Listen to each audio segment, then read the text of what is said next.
Hey everyone, this is MTG Fan, and welcome to The Draw.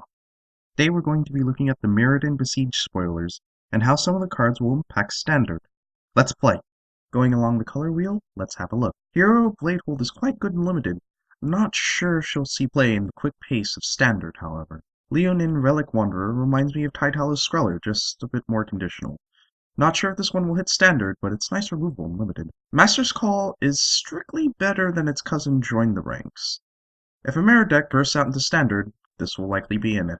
Victory's Herald. At triple white mana, it will quite possibly win you the game if you cast it. That said, for 6 mana we get 6/6 Titans. Won't be seeing play in Standard. Consecrated Sphinx is another fun multiplayer card. Again, at 6 mana, it probably won't be seeing Standard play, but it will likely hit EDH or Commander lists quickly. Distant Memories is a card that many blue mages should be thinking about playing. It can set up bluff opportunities as well. If you have a Jace the Mind Sculptor in hand, why not exile another Jace from your library? Your opponent should never let you have that Planeswalker. Thus, you cast Jace in hand later and enjoy the 3 cards now. It's essentially a fixed factor fiction. Go for the Throat is a simple card with an awesome name. Expect to see it in the sideboards of vampires and almost anything that runs black removal. I can see Massacre Worm maybe hitting Standard. Not only does it rot away your opponent's zombie tokens made by their Grave Titan, it also punishes them for it. Septic Rats is good if you're playing an Infect deck. Usually that only happens in Limited. Currently, there isn't still quite a home for Infect in Standard constructed. Green had for me a Green Sun Zenith, but we'll save that for a little bit later.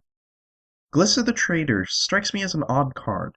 At black-green-green, you'd think she'd at least stay out of Lightning Bolt range, but no, not at all.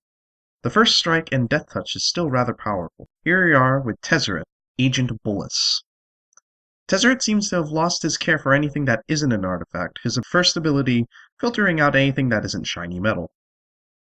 His -1 ability lets us make any artifact become a 5/5 creature, permanently. It doesn't even say end of turn. It just stays a 5/5 artifact creature. His ultimate ability is a little lackluster, but it is rather easy to get to. Now let's talk about the 5 Zeniths. White Sun Zenith isn't all that great. It gives us creature Cats, which is a tribe that isn't really supported by other cards right now. Blue Sun Zenith is something that people should look at. It's instant speed draw, but it's rather bad instant speed draw. It's being outclassed by its more efficient standard counterpart, Jace's Ingenuity, and look how much that is played. Black Sun Zenith is the Zenith we'll probably be seeing a lot of. Powering it up to 3 will make things die quite quickly, and it only gets more relevant as the game goes on, conveniently tucking itself back into your library. Look for this one in standard decks to come. Red Sun Zenith is pretty easy to cast, and it's basically a slower Heat Ray with an exiling effect. This one might be in standard as a good finisher. Green Sun Zenith is another easy to cast Zenith. It draws comparisons to Genesis Wave, of course. This Zenith only nabs you 1 creature, but at least you don't have to look through only the top portion of your deck.